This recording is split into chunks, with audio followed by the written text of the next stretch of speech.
haven't met many of you guys, just a quick introduction. My name is Matt Farnham. I'm here in Las Vegas, Henderson, Nevada. So our Team Farnham Real Estate, is super excited. We actually just partnered with Fiv Realty a few weeks ago. We just launched Fiv Realty for Nevada. So I'm the corporate broker for Nevada, but super excited to connect with you all and help this company just make a splash nationwide. So excited for the ride and to be a part of this new family. So tell you a little bit about us. Our mission in Vegas is loving Las Vegas through real estate. So just explain what that means to us. You get a little bit of context of kind of our mission as a team, but we really believe we do that in two ways. First of all, we truly believe we're the best at what we do. So when we're serving families at the highest level here in Vegas, by protecting them, getting the best outcome possible, and ultimately just giving them the best experience they could possibly enjoy in real estate, and what might be the biggest, most stressful purchase or sale of their lives, we really believe we're loving our city by guiding families through those transitions. And second to that, we have a city engagement partner we're very passionate about called the Hub Las Vegas. They're serving the most vulnerable population in our city, doing some amazing things in our city through foster care, human trafficking, homelessness and poverty, and some other lanes as well. So we actually contribute the first portion of everything we earn as a team to the Hub Las Vegas before I get paid or agents or the staff get paid here. So truly, the more families we help, the bigger impact we have in the city. We're loving Las Vegas through real estate. So that's just a little bit behind the curtain of kind of a heartbeat of our business. We're a high referral business. So about 80% of our business, now we do farming, we have, Google Local and some other things that we do business in, of course, but our bread and butter is referral business. About 80% will be past clients in Sphere, or agent-to-agent referral business is a growing pillar of ours. But we really believe on loving the people who love you. I think that's the biggest return on investment, is return on relationship. So that's what we focus on a lot here, is people who already know us, like us, trust us. We want to just squeeze everything we can out of those opportunities. And if you think about the lifetime value of a client, guys, really sit down and think about that. It is substantial. If you can help a family for the third, fourth, fifth time over a period of whatever, 20 plus years, plus their friends and family and referrals, there's no better return on investment in your business. So focus on return on relationship. And on a sidebar, this is a whole nother conversation, but you've probably heard me say this before if you followed any of the stuff I talk about. But I feel like we're in a race to the bottom in our industry. We're all working harder for less money, right? We have margin compression. In Vegas here, we're ground zero. We have a lot of somebody needs to mute in the background, or I think I hear echo. But we have the radio ads and the billboards and the flyers in the builder's office you go into, where everybody's working harder for less money. And I believe that we have the longest runway on our business, where we have a more profitable business, where we're not paying referral fees off the top. We're not paying Zillow or Realtor, whoever, reload companies, 45% of our commissions. We're not paying referral fees on SOI business and referral business. And if it is agent-to-agent business, I'd rather pay you 25% all day long than pay Zillow or somebody else 30, 35, 40%. So that's just kind of a quick overview of kind of who we are. And the focus we have right now is what we're on mission to do is how can we bring more value to a client than just selling you a home every 5 to 7 years. We know that if I sell you a home today, you're going to probably sell it 5 or 7 years from now. But how can we be a financial advocate for you and your family, where we can have more conversations more frequently? But how can we help you talk about your investment portfolio? Maybe you want to buy a resort property in a different city that one of my partners can help you with. Maybe it's introducing you to a financial advisor, an estate planning attorney, a CPA. But how can we be that financial advocate for your family, where we're having a lot more conversations and delivering a lot more value to you than just selling you a home every 5 or 7 years? That's what we're talking about right now. So let me give you some Vegas stats. I know most of you aren't in Vegas and you don't care, but I think you're going to relate to this and where I'm going with this. But in Vegas right now, we have 20,300 licensed realtors in this little bowl of a city. So Mike, not know if you knew that number, but it's crazy how fast it's grown. 20,300 agents. Year to date, we're 7 months through the year, guys, and we've only done 13,500 single family closings in Las Vegas. So that's 27,000 sides, obviously. Now, I know that's only single family, but if we're being honest, the condo sales in Vegas are probably not paying your bills very well. So the single family closings are what I'm paying attention to. If you do the math at 20,300 agents, that's 1.3 closings per agent through 7 months of the year, which means it's probably going to be on track for 2 closings per agent. And that's not counting Team Farnham Real Estate and other teams and agents in town that hog way more than 1.3 of them. So those numbers are really, really down. Obviously, they're concerning. And I don't like to focus on the down numbers, because I heard a coach say a long time ago, Sanders, you'll recognize this, is, you know, if you have a mentor talking to a mentee and he says, hey, what's your number? I need 3 this month. I need 3 closings. Well, there was 2,000 last month. Go get your 3. Who cares if sales are down? Just go get your 3. So I don't want to focus on the bad news, but I do want to make sure that we understand some opportunities here. Guys, we haven't seen this few transactions. Tom Ferry shared recently since 2012 that we saw this few transactions in the country. But in 2012, there were 30% less realtors than there are today. So we're working for 30% less opportunity than 2012. And we haven't, most of you on this call probably haven't even been in the business that long to even know how few opportunities are out there right now. But here's the good news with that. This is an opportunity market, guys. There's going to be a lot of agents. I saw a stat recently. I think 60,000 agents have exited the business nationwide in the last few months. And obviously that number is going to keep growing. So there's going to be market share that's going to be up for grabs. There's going to be a land grab for that. So the question is, who's going to get it? Who's going to be top of mind? And who's going to be that knight in shining armor that's going to be positioned in the client's mind to come in and save the day when the cousin's monkey's uncle gets out of the business that's doing 1 or 2 transactions this year. So Tom Ferry called it a real estate Hunger Games, and I thought that was perfect. That's kind of what we're experiencing right now, is a Hunger Games out there. So the good news is there's opportunity. Plus, here's more opportunity. Tom Ferry, we punted this call a week, because last week Tom was talking about how buyer agents get paid. We know that's changing in Vegas. Guys, we're ground zero for all this stuff. We're already seeing it. We see 0% co-ops in the market, 1% co-ops, 1.5% co-ops on the buy side. And we've been having this conversation for months on our team, but imagine being a buyer's agent who doesn't know what they're doing, or they're scared about the conversation, and they take a buyer out to show homes, and they're showing them homes for 3, 4, 5, 6 weeks. They got tons of miles and gas money and time into this. And then all of a sudden the home their client falls in love with is a 1% co-op. What are they going to do now? All of a sudden have a conversation with their client that they got to pay them another 1.5%? It doesn't work that way.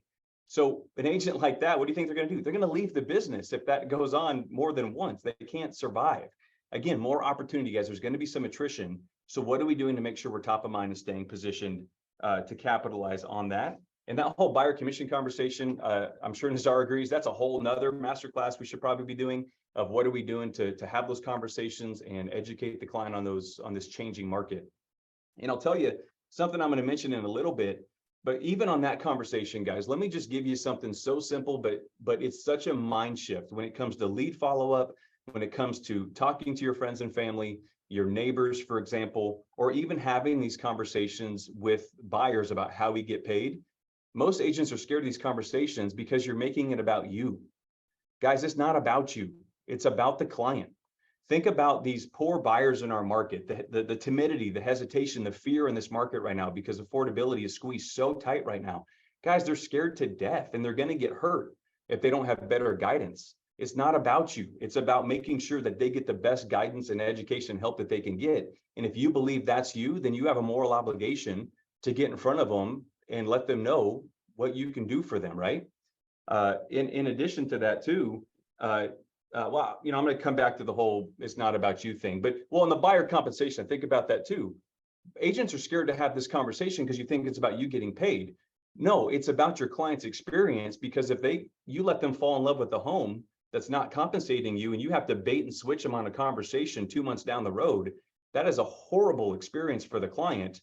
If you really care about them and their experience, we should educate them up front and make sure they know, hey, anytime that we might end up, you show interest in a home where that's going to be an applicable situation, I promise to bring it to your attention before I show you that property, right? So just shift your mind, guys. It's about the client. It's service first.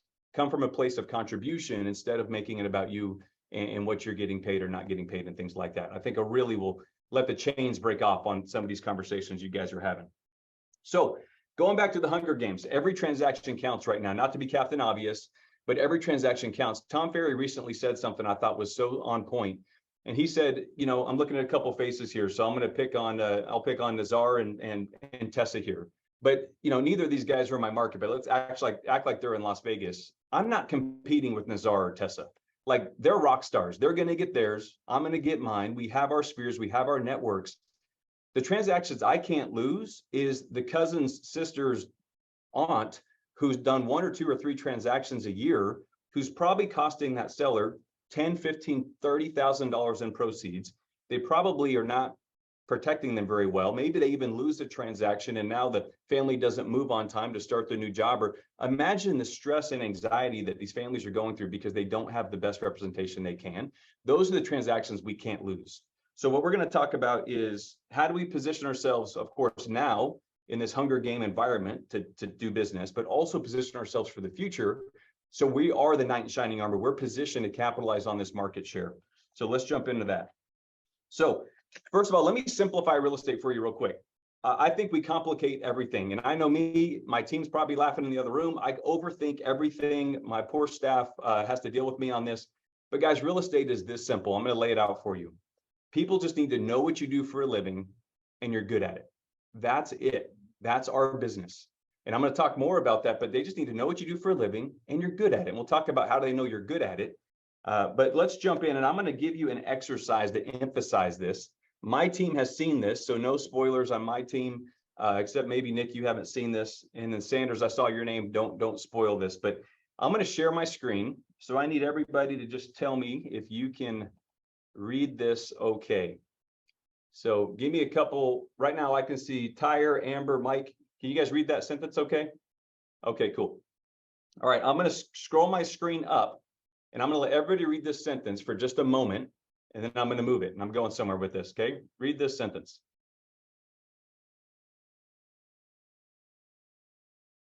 Okay? Give me a couple thumbs up if you read it. Okay, cool. Mike, you're my guinea pig and Amber because you're on my screen as I have my screen shared. All right, now I'm going to do it again, and I want you guys to count the F's, the letter F, when I show this sentence, okay?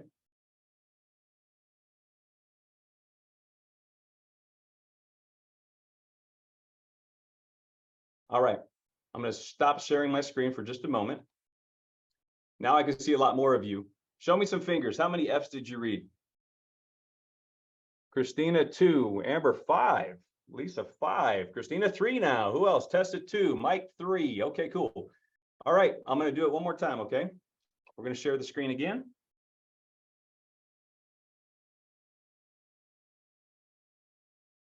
Here we go.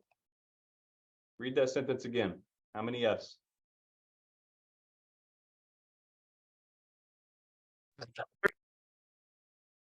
All right, Tessa, what you got now? Tessa, unmute yourself. I think I have 4.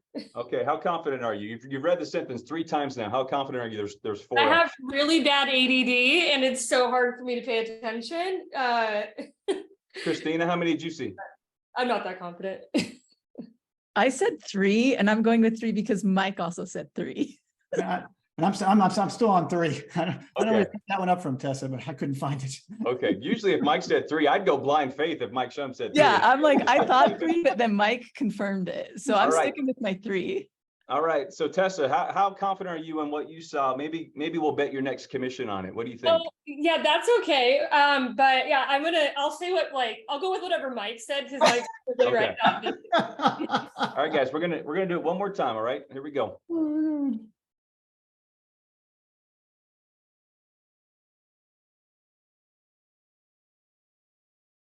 Just to confirm, it's just the sentence, right? Correct. Not the stuff on top. Just the sentence, yeah. All right. So Mike, Tessa, Christina, we got 3 still. We feel pretty good. Yeah, I got 3. All right, Mike, you're in my city, and I love you. Would you bet lunch on 3? How confident are you? You've read the sentence 4 times now. Of course, 4 times. I got it right. Okay, you're confident. All right, we'll bet lunch on it. All right. So let's do this together. I'm going to share my screen. All right. 1, 2, 3. I missed that one. 4. Oh, I missed that too. 5, 6. You got it? So what's the lesson in this, guys? I know it's a cheesy exercise, but I really think there's some really good takeaways here. We're all expert readers. And because we've become expert readers, we've trained our mind to think the word of is not an important word. We just skim over it. This is just like our real estate business, guys. We overcomplicate it. We overthink it. In real estate is this simple. They need to know what we do for a living and we're good at it. I think there's two primary takeaways from this exercise I want to unpack for you. Number one is, first of all, we overlook what we think is not important, right? Real estate is a contact sport. We want to add all these cute tools to our business, all these hacks that we think is a shortcut to close some leads and all this. But at the end of the day, we just have to talk to more people. Real estate is that simple. So first of all, we overlook what we don't think is important. And number two, where are the missing F's? I think that's a good life lesson. Where are we missing the F's in our business, our relationships, our financial planning and all those types of things? And then where's the opportunity when it comes to that? So the first thing first, what do we think is not important? So real estate's a contact sport. We have to talk to more people. And I heard this said years ago. I'm actually going to give a shout out to Steve Harney from Keeping Current Matters. Some of you guys might have been in the room at an elite conference years ago, but I'll never forget, he stood on stage. And keep in mind, this is a room of great agents across the country, all paying probably $1,500 a month for coaching. So they're committed to their business. And he said, I'm gonna do this with you guys right now. I want you to raise your hand if you truly believe you're the best agent in your marketplace for an agent to hire. Raise your hand if you think you're the best agent they could hire. Come on, guys. We need more confidence in ourselves. Emily, Shauna, Amber. I'm not saying you might have the most experience or done the most transactions, but the way that you're going to protect them, guide them, educate them, care about them for their family and their best interest, are we the best person they could hire? I passionately believe that I am the best person in Las Vegas somebody could hire. So what Steve Harney said, if you really believe that, then again, it's a mind shift. It's not about you, it's about them. If we really think we're the best at what we do, we have a moral obligation to tell more people about what we do and help more families through these transactions, right? Because we don't want them to lose 30,000 in proceeds. We don't want them to, miss the target dates that they need to move to a new city or whatever. But as far as what do we think is not important, let's talk about neighbors, family, friends, like your sphere.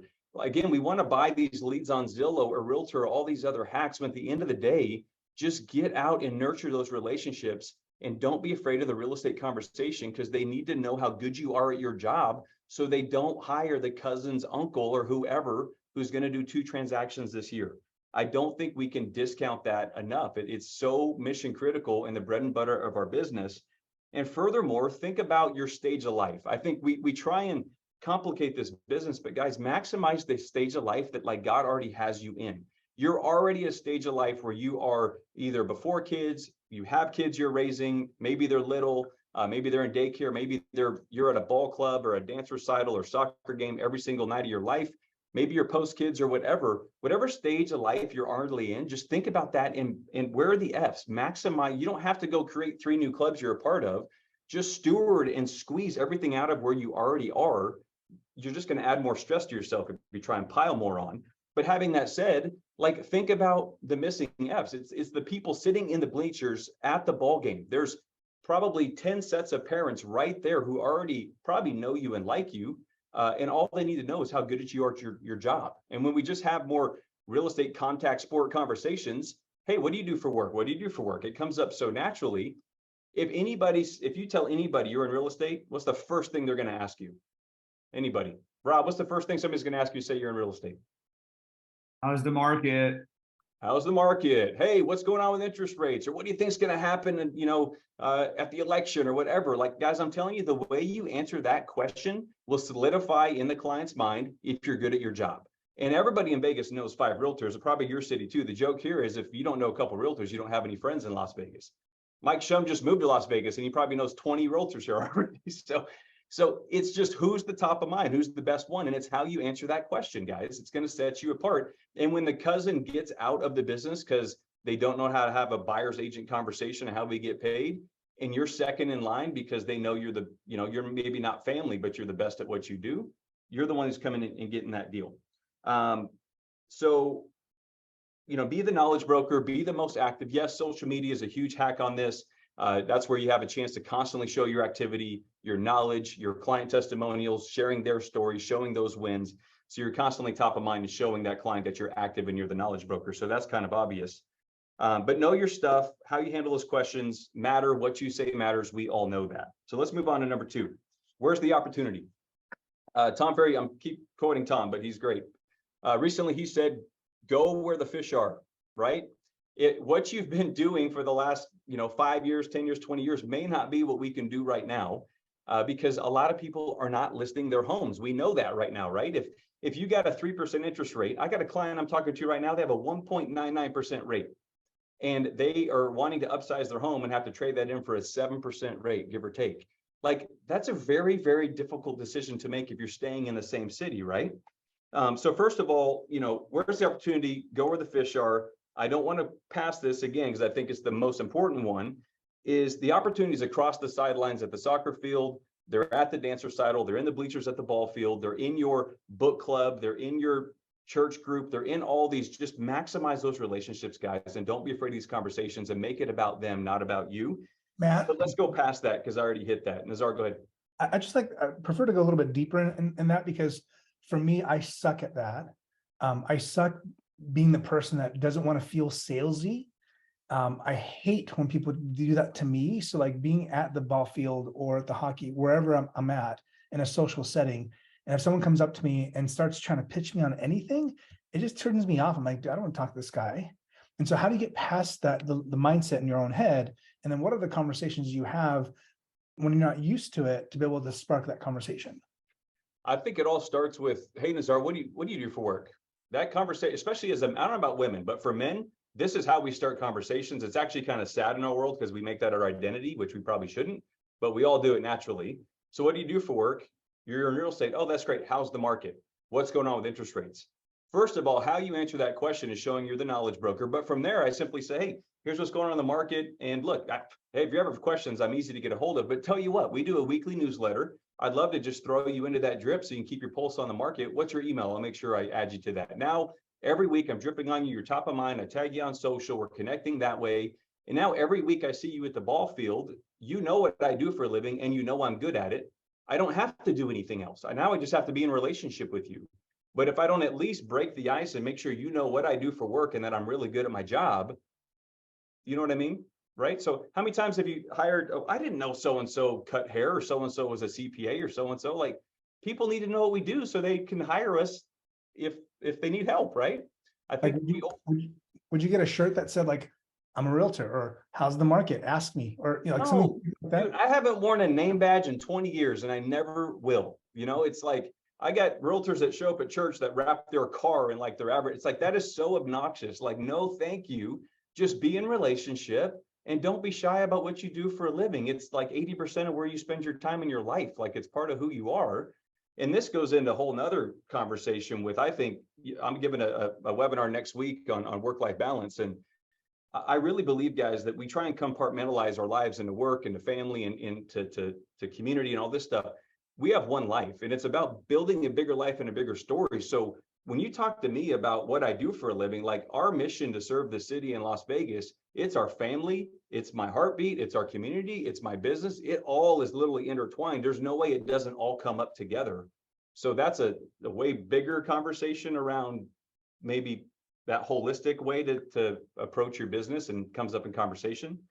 But I just think we overcomplicate it, guys. Just, hey, we have a weekly newsletter. Would love to put you on the drip. You can keep your pulse on the market. I do a quick 2-minute video every week, just kind of tell you what's going on. And you can always reach out if you have more questions. We're here to help. Like, so if you're at the grocery store and you hear someone talk about real estate, are you the agent that goes up to them and says, hey, or do you just say, I don't know them, so I'm going to keep, to myself and move on?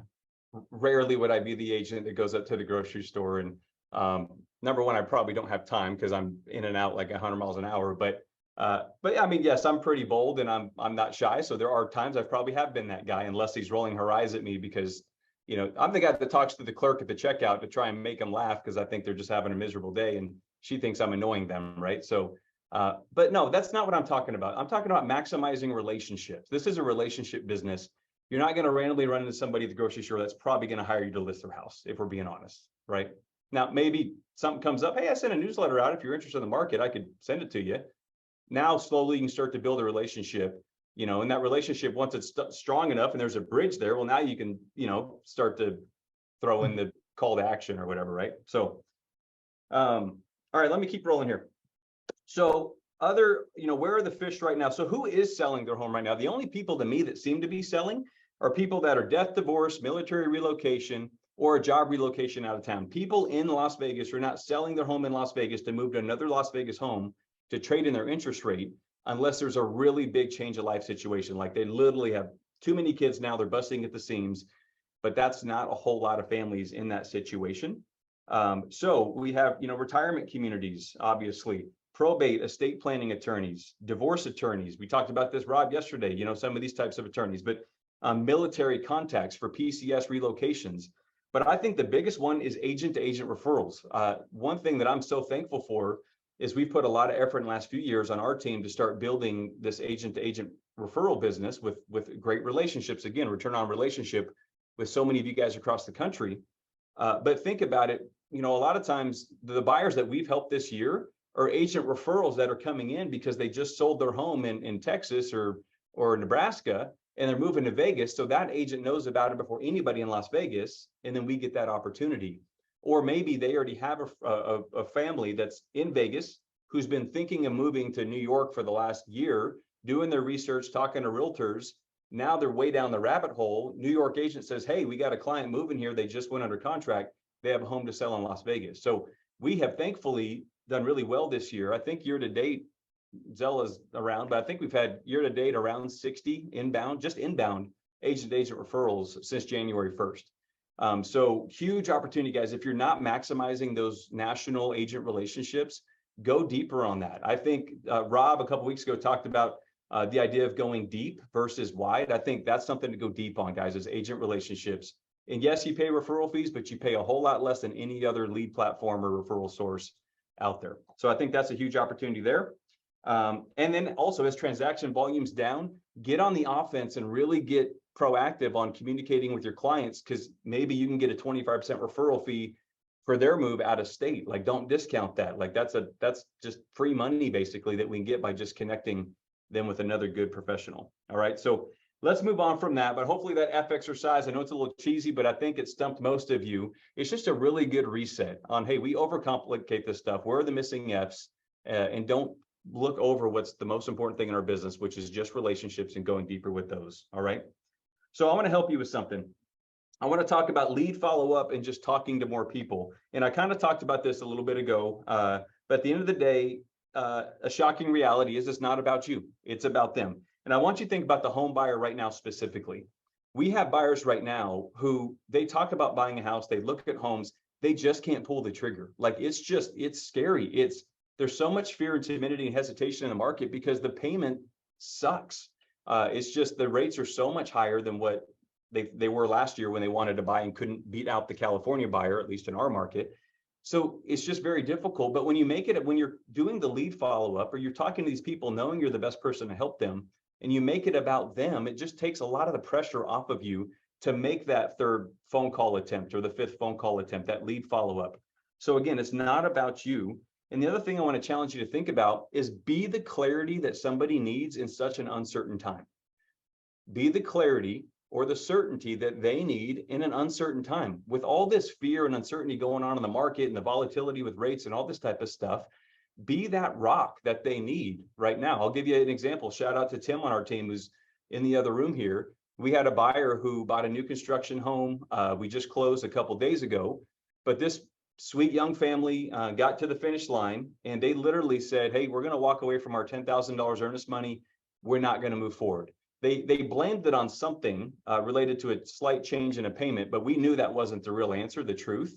They were just scared. Like, it's a big payment. It's a big jump. And they literally were going to walk away from $10,000. So Tim comes in, we kind of, we talk shop, we brainstorm some solutions, and he maps out a long hour and a half worth of effort to really just help this client understand why closing on this home is in their best interest. Not about Tim's commission, but it really is the best thing for their family to buy that home and not keep renting. So be the certainty, but he was calm, he was certain, he was confident. And that's what they needed to be able to move forward, right? So be the certainty that people need right now, which leads into something that's a really, I think, the most critical thing that most agents don't think about. And in this example, I think Tim is a good example of what I just said. But here's a big question for you. What do you think a timid and uncertain buyer is buying from you right now? Certainty. Certainty. Okay, absolutely. It's kind of one thing we just talked about. Tessa, what do you think they're buying from you right now? my knowledge on the market and how to guide them. Okay, absolutely. Nazar, what do you think they're buying from us right now? They're buying from us. I mean, people only move when there's a life event that happens. Before, we had all the people that moved because of, opportunity and buying homes and holding on to them as investments. Now that's not as much, right? So Why do they hire you instead of hiring Mike or Tessa? my knowledge, Your knowledge? negotiating skills. So I think those are all right answers, but I think they could be summed up under one umbrella. And at the end of the day, I think they buy your confidence. I think they're buying our confidence. And one thing that I don't think agents think about when it comes to selling is, guys, we have to give our confidence away. That's what we're selling. That's what we have to give them, especially in a season like this where there's so much fear and timidity in the market. But give your confidence away and show them a process of guidance, of education, communication that they can find rest in. They can find that certainty. They realize your knowledge through these conversations. And there's just a great quick analogy I'll give you. I want to think about, like, this is terrible to use this example, but I want you to imagine your spouse or a loved one. Maybe it's a mom or dad, a spouse, or maybe one of your kids that's got a serious heart issue, and you know that they need heart surgery. Okay. You're doing your research. You're on Yelp, you're on Google, you're reading reviews, you're asking people, you're interviewing doctors. You interview a few doctors, but imagine going into that one doctor, and I don't care if the office is a wreck and there's a half-eaten apple on the wall, and it looks like the guy hasn't changed his shirt in 3 days. But you know what I'm talking about when I talk about bedside manner. Imagine that doctor looking you in the eyes, and I'm going to pick on Mike again. I love you, Mike. I keep picking on you, but and this is Lisa, right? But they look at you in the eyes and say, listen, Lisa's going to be okay. This is exactly what we're going to do. We're going to go through this process. We're going to do this paperwork. We're going to prep this situation. We're going to schedule this date. We're going to do this. I'm going to come in. We're going to do this process. She's going to be okay. And you walk out of that room just like literally feeling like the world's off your shoulders because this guy has got Lisa, right? Guys, that's what we got to do in real estate. We got to give our confidence away and know that we're going to get them to the finish line of where they want to go. All right. The other thing that I think a whole nother conversation that's not here, this is a whole nother talk, but how do you protect your confidence? How do you stay encouraged? If that's what we're selling, what are you doing in your daily and weekly routine that's making sure that you're protecting your confidence so you can be there for your family, your team, your clients, because you can't give it away if you don't have it. So what are you doing to protect your confidence and stay encouraged? Whole nother talking conversation, but something to really just spend some time thinking about. All right. And then one thing, Nazar, it's already 11:03, bro. I got so much more. How much? I can cut it off whenever. You can go for, another 15 minutes and then we can end it. Okay. All right. I think I can knock it I'm out. gonna add, and Matt, if you let me, I'd like to add like 5 minutes into a couple of things came to mind that to piggyback what you're saying, because you're not really sharing why you're so great. I will tell you, because Matt is right. There's over 20,000 real estate agents in Vegas. I've coached a bunch of them. I'm friends with 20 plus of them. But I tell you, I will never, ever buy a house from anyone in Vegas except the Matt Farnham team. And here's the reason why. You know why, Matt? Something that you're doing, and this is on the call, I realized this fairly recently, Tessa. Your clients will anoint you their client for life, will work with you forever and ever. When you make them feel like they are more important than the work that you do for them. Can I give you 2 examples, guys? So I don't know, you guys know me a little bit, but we had this really sick dog. The dog had separation anxiety. So my wife, Lisa, had the dog glued to her hip for 7 years, literally 24 hours, 7 days a week. She loved that dog. She lived with that dog. She had to put the dog down in April. We didn't tell many people. Somehow Matt Farnham found out about it. I think we were having lunch when we had to put the dog down, if I remember. So all of a sudden I get a call about 2 weeks later from Matt Farnham. And he says, hey, how's Lisa doing? Is it okay if I stop by? I'm like, yeah, stop by. No big deal. He stops by. Why did Matt want to stop by? Because Matt went to my wife's Facebook page to find a picture of that dog she loves so much, went to Michael's, whatever, and memorialized the dog she loves so much. Does Lisa think Matt cares more about her or the commission he may have made from selling us this townhouse? That's one. Let me give you a much bigger one, guys. If you guys know, I was coaching and doing really well, and my son got extremely sick about 1.5 years ago. I had 48 teams, big teams. This guy, again, called 47 of my other clients and raised over $10,000 in a couple hours and delivered a pile of books, puzzles, and cards to my house so my wife wouldn't have to worry about cooking. My son could have some activities because he couldn't leave the house because he was so sick. Once again, do I feel like Matt Farnham cares more about me and my family or selling me my next house? That's the tipping point. What are you doing today to tell your client, make them feel you care more about them as a person, as a family, than working with them on their next transaction? If you're able to do that, like Matt is to me, all your clients will work with you forever and never even think about working with someone else. One more thing for Nazar. So Nazar, I'm just like you. I hate talking about myself. I'm wildly uncomfortable, especially out in the public. But what I did learn, why I'm successful in sales, is all top salespeople, one of their number one traits is curiosity. So when I meet people, Nazar, I just ask them a lot of questions about them, open-ended questions. I will use the Ford acronym most of the time. Ask about your family. How's your job doing? What are you doing for fun? And a lot of times, with someone I know, I stalk all the people important in my life on social. So I'll bring it up. Hey, Nazar, I saw you were wakeboarding. I saw you in Mount Zion, right? And that creates the conversation. Like Matt said, eventually they'll start asking about me, the market, and the stuff. So anyway, I don't want to hijack your call, but I had to share those. That's the tipping point of what you're doing, Matt. Thanks, Mike. You made me tear up a little bit. I love you, dude. It's all true. So a couple of things when it comes to the just real quick, you've heard the term fortune is in follow-up. I know that's an old school sales term, but I want you to think about that at the end of the day, because people aren't making decisions as fast right now. So follow-up is critical, guys. Like, you got to be willing to, we have a philosophy here we talk about, we want to walk with walkers, jog with joggers, and run with runners. But so often we try and make a walker run. They're not ready to run, guys. They're scared, they're timid, they need to get educated. So we need to have the patience, and again, make it about them and just meet them where they are and be the consistent voice of value that walks them down that funnel. And just remember, they're going to work with the first competent agent they speak with the day they wake up ready. The day they wake up ready and serious, they're going to work with the first competent agent. I didn't say the first agent, and I also didn't say the best agent. But if you're not the most recent conversation they had, you're not going to be the one that's probably got the transaction, unless you've been just substantially over the top, more valuable to them. And on another note, with listing follow-up, a lot of sellers are having a really hard time making decisions because they don't want to trade in that interest rate. So that's a much longer runway of follow-up as well. And something I think that most agents get wrong is if you have a listing consultation today and you say, hey, Tessa, I think we're looking around 550 today for your home. And let's say this drags out for 2, 4, 5, months before they list their home. Maybe I've even followed up with Tessa to see how she's doing.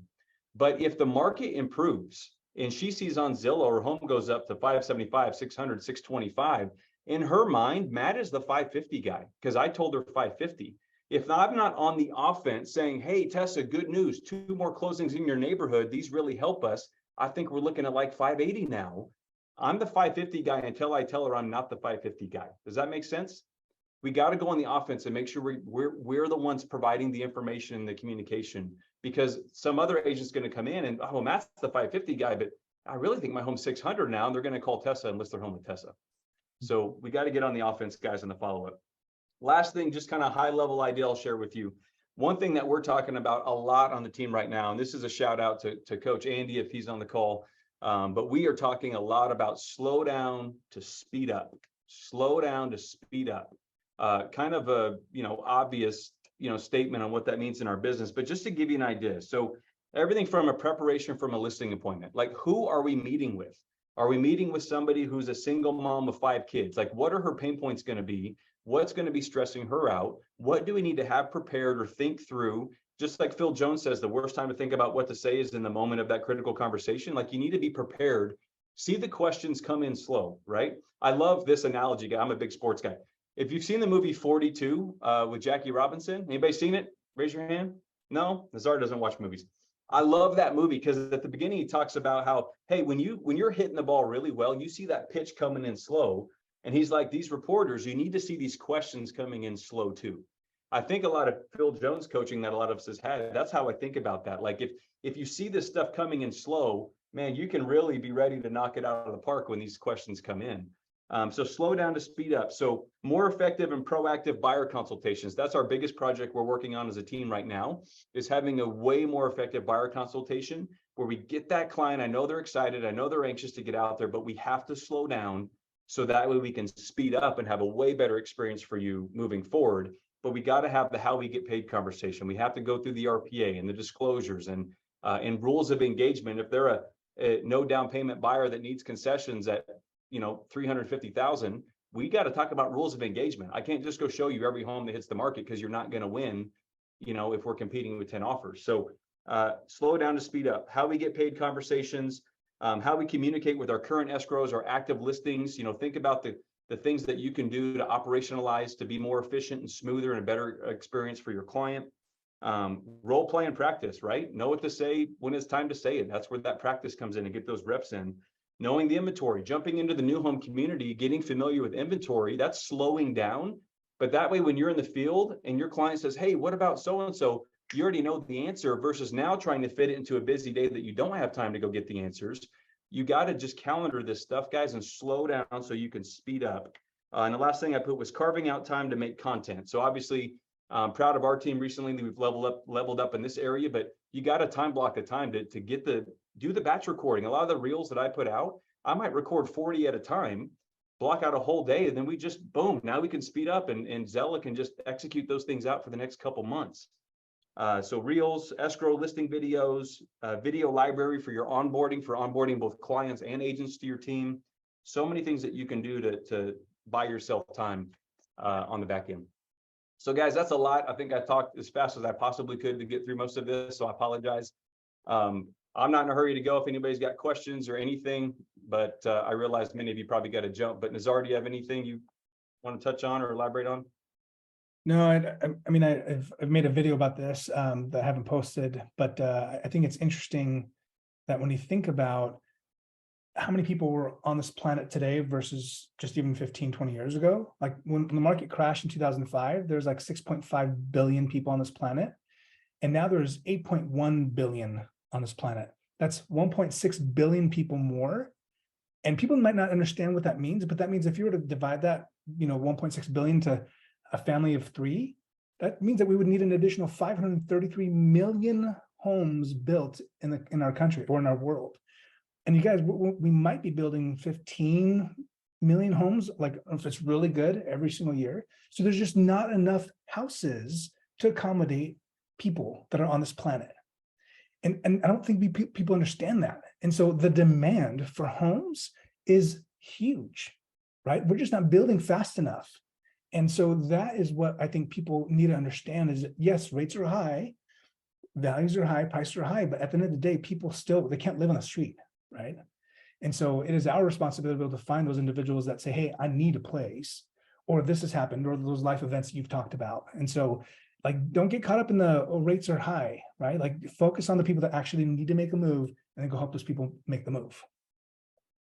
Yep. Hey, Matt, I have a question. You're the king of SOPs. So I was just curious, how many past clients do you have in your database, and how often, how many times a year do you reach out or touch them? That's funny. You think I'm the king of SOPs. We're really good at a few things, guys, but we're a hot mess at just about everything else, just so you know. But I don't know those numbers off the top of my head. I do know that we have 2 buckets of SOIs that we work. We have the ones that truly are local, that would actually show up at like a friends and family event. We convert that database at 15%. We have the much bigger list of a lot of SOI, but now they live in different states all over the country.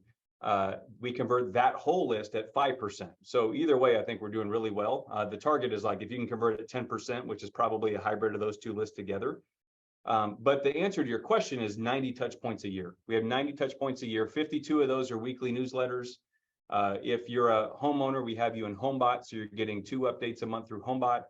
Of course, you have for a friends and family event, we have touch points to invite, and then touch points as a post-event follow-up. And then we have birthday cards we have home anniversary cards we do a pop by, we try and do a surprise and delight as often, it'd be great to hit each great client once a year, that, sometimes doesn't happen. But under life circumstances, sometimes it might be twice a year, just life happens, right? They get their 25th wedding anniversary and there's a death in the family or something else that needs to be, recognized or something. So that's the short answer, Tessa. I have some resources we could share with you on what that plan is. Thank you so much. I'm on your weekly newsletter drip. So yeah. Awesome. Thank you. Cool. All right, guys, Matt, thank you so much Last for question. doing that. Matt, you said you're doing a webinar next week. Do you mind sharing the information for that, or can you send the link to Nazar or to us? Yeah, Nazar, what would be the best way to get it to everybody who's here today? Because it's Thursday at 1 o'clock next week, Thursday, 1 p.m. Pacific time. If you send it to me, then I have everyone that's registered for this. We can send that link to them. Okay, actually, you know what? If anybody wants to hang out for just a second, what I will do is I'll just post a link right here. Okay.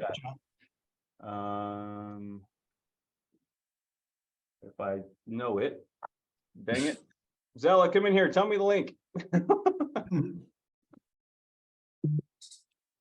Any other questions? That was awesome. Thank you. Cool. All right, guys, just hang on 1 second. She's walking in here. Oh, you slacked it to me. She's so awesome. She did that probably right as I was talking. She did. Here it is. Copy. Where's the chat? Boom. Would love to have you guys join. Hey, Mike, you should host our next masterclass. I did one not that long ago, but yeah, we can do another one. Nazar could always reach out to Lisa. I'm always We can happy. just switch off Matt and Mike, Matt and Mike. I'm always happy to have anyone. Mike has way more content and value than I can't do more than every couple months if I'm going to be able to provide any value. So.